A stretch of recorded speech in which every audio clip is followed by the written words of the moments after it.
Esselamu Aleyküm. Karlı bir Bosna gününden size merhaba. Ben Instagram'daki mesajlarımı da böyle başlatıyordum. Çok hoşuma gidiyor bu şekilde bir başlangıç yapmak. Çünkü ben de kendi adıma böyle konuşmalarımı, yani konuşmaların böyle başlamasından hoşlanıyorum. Başka birisinin söylediği zamandan da. Çünkü hepimiz bulunduğumuz yerin etkisiyle varız. Birkaç gün önce güneşli bir havada, ormanda dururken şimdi kazakları giyip güzelce köşemize oturmak durumunda kaldık. Çünkü kar yağınca onunla birlikte soğuk da oluyor. Bir yandan karı çok seviyorum. Gerçekten kar en sevdiğim doğal olaylarından bir tanesi. Güneşten sonra en çok sevdiğim şey herhalde kar. Ama buna rağmen çok soğuk olmasından da çok fazla hoşlanmıyorum.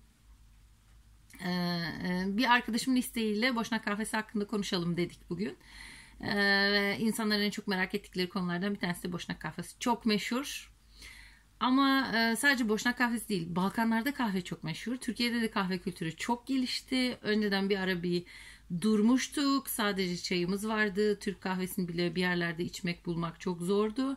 Ama şu anda her şey çok değişti. Türk kahvesi her yerde var. Kahve mekanları çok fazla. Elhamdülillah. Çünkü ben çok kahve seven bir insan olarak şöyle de söyleyeyim, 20'li yaşlarda Bosna'ya geldiğim zaman hiç kahve içmiyordum ben. Kahve içmeyi de hiç sevmiyordum. Buna rağmen şu anda bir kahve delisiyle karşı karşıyasınız. En çok hangi kahveyi seviyorum dersem, Türk kahvesine çok yakın Boşnak kahvesini evet çok seviyorum. Gerçekten en çok onu seviyorum. Tadı çok hoşuma gidiyor çünkü Boşnak kahvesi biraz daha şey yapılıyor.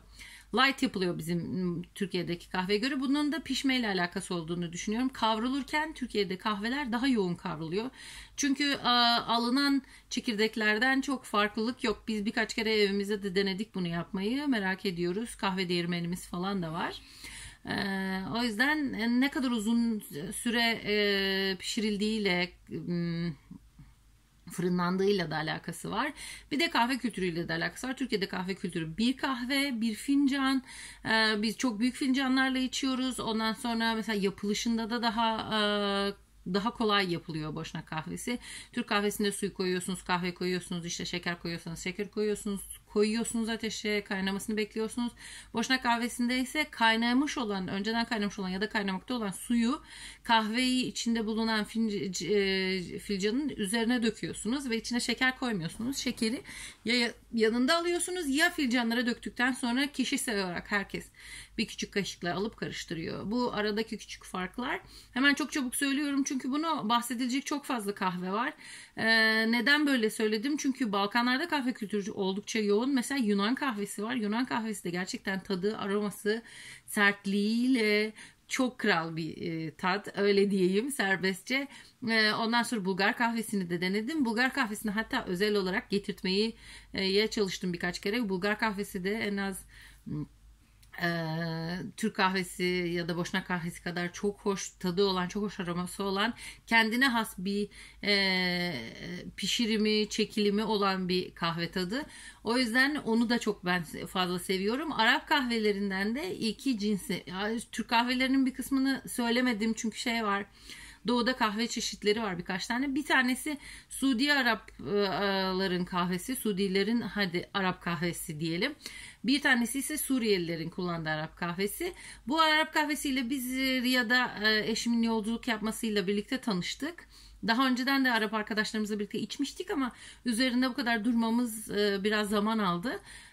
Suudi Arapların yaptığı kahve benim ilk önce Arap kahvesi olarak tanıştığım kahve aynı zamanda.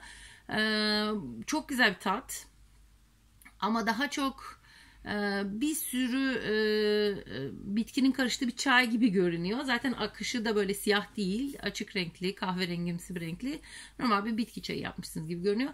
En önemli nokta bu çayın içinde kakuli.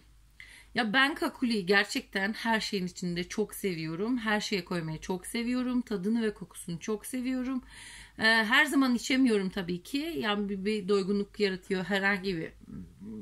Yani mesela sumakı da devamlı yiyemiyorum. Ama aralarla birlikte yaptığımda en çok tercih edebileceğim kahve türü içine kakuli olan kahve. Bunu da Suriye'de bulduk. Suriyelilerde bulduk öyle diyelim. Bundan birkaç yıl önce Gaziantep'e küçük bir yolculuk Şanlıurfa'ya küçük bir yolculuk yapma durumunda kaldık ve bir dükkana girdik. Dükkana girdiğimizde adam bize kahve ikram etti ve Türkçe konuşmuyorlardı. İngilizce konuşuyordu. Beyefendi İngilizce öğretmeniymiş ve Suriye'den yeni gelmişti. Ve bu işle uğraşmaya karar verdiğini söyledi ve bize bu kakuleli kahveyi ikram etti. Biz kakuleli kahveyi ondan önce kakuleyi ayrı pişirip çok hızlı bir şekilde kahveyi de ayrı yapıp birlikte karıştırarak içiyorduk ve bunun alternatifi olabileceğini hiç düşünmemiştik. Onlarsa kakuliyi kahveyle birlikte öğütüyorlar ve ortaya çok müthiş bir tat çıkıyor. İsterseniz diğer kahvelerle de karıştırabiliyorsunuz. Hatta ben bir dönem elimde çok fazla boşnak kahvesi olmadığı için Türk kahvesiyle kakulili kahveyi karıştırarak içtim. Harika bir tat oluyor ve inanılmaz güzeldi. Bunların hepsini denedik yani. Dediğim gibi kakuleli kahve Suriyelilerin yaptığı müthiş güzel. Ama Arap kahvesini de seviyoruz. Yani içebilme imkanımız olan her yerde içiyoruz. Diğer artı İtalyan kahvesi kültüründen bahsedeyim. Çok az bir şey.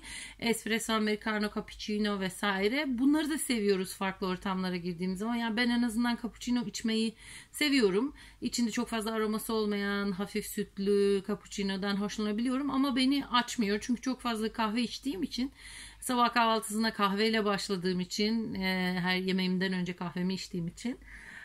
Bu yüzden hemen yani bu Avrupa kültüründen gelen, daha çok İtalya, İspanya kökenli gelen kahveleri de çok seviyorum ama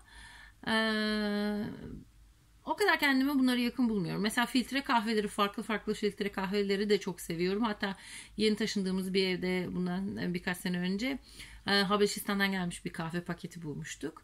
Filtre kahve için yapılmıştı. Yok çekirdeklerdi. Ve çekirdekleri alıp kendimiz yapıp içtik. Gerçekten tadını aşırı derecede çok beğendik. O yüzden filtre kahveleri de bu aromalardan dolayı çok seviyorum. Ama en çok seve seve her gün, her öğünden sonra içmeyi istediğim, sevdiğim şey kesinlikle boşnak kahvesi. Dediğim gibi bunun en temel sebebi de pişirilirken, fırınlanırken, daha doğru söyleyeyim, kavrulurken hafif bir tat ortaya çıkaracak şekilde kavruluyor olması. Ve bu yani günde düzenli bir şekilde çok kez tüketilmesini de kolaylaştırıyor. Nescafe'yi de seviyorum ama Nescafe'de anlamadığım bir şey var. Sanki gerçek kahve içmiyormuşum gibi hissediyorum. En iyisini, en kalitelisini almaya çalışmama rağmen her zaman böyle bir hisse kapılıyorum. Diğer Türk kahvesinde de, mesela Bulgarya'da Yunan kahvesini içtiğimde de, o zamanlarda da gerçekten güzel tadlar alıyorum ama Nescafe'de bir böyle sanki beni birileri kandırmaya çalışıyormuş gibi bir hissim var. O yüzden çok fazla sevmiyorum. Nescafe dediğim zaman instant kahvelerin hepsini kastediyorum. Sadece firma ismi olarak söylemedim onu. Bir kültürel olarak boşnak ailelerde çoğunlukla sofraya tepsiyle birlikte cezveler ve fincanlar geliyor. İnşallah bununla ilgili ayrıca görüntülü bir video çekeceğim. Daha çok vloga benzeyen. Tepsinin içine fincanları koyuyorlar. Kahve cezvesini koyuyorlar. Kocaman bir kahve cezvesiyle 1 litrenin civarında kahve yapılan ve birkaç fincan içiyorsunuz. Nasıl biz çayı içtiğimiz zaman istiyorsak karşımızdakinden tekrar içmesini, hani bir bardak daha, o şekilde kahve tekrar ikram ediliyor.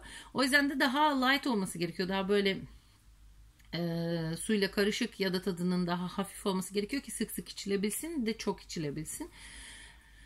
Bazen eskiden düşünürdüm, acaba bu kadar çok içilebilir mi bu kahve diye. Kahvenin farklılığını değerlendirelim. İkincisi, insan vücudu kullandığı, konsume ettiği şeyleri daha uzun süre içebiliyor. Mesela ben birkaç kere boşnak misafirlerime onlar istedikleri için Türk çayı yaptım. Normal klasik Türk çayı. En klasik, içinde Seylan çayı falan olmayan, böyle en basit Türk çayını yaptım ve bana nasıl şikayet ettiler? Çok ağır geldi bize, bu gece uyuyamadık dediler. Vücudun buna neye alışık olduğuyla da çok alakası var. Ondan sonra bir de değerlendirmede mesela şekerli mi içiyorsunuz, şekersiz mi içiyorsunuz, limonlu mu içiyorsunuz? Çok hoş bir arkadaşım üniversiteden vardı. O her zaman sütlü içiyordu çayında, Türk çayı da olsa. En son bize geldiğinde de tekrar ben gülümseyerek sordum, İngiliz arkadaşımız çayı nasıl ister mi diye. Böyle imkanlar da var. O yüzden bu soğuk günlerde sıcak içecekler tabii ki çok önemli. Benim kahvem de benim için hayatımın önemli bir noktası. Çünkü kahve dediğimiz gibi bahane. En önemlisi o kahveyle birlikte yapılan işler, edilen sohbetler, paylaşılan güzel fikirler. O yüzden inşallah diyorum siz iyisinizdir, aileniz iyidir, mutlu kalın, sağlıklı kalın, kendinize çok çok dikkat edin.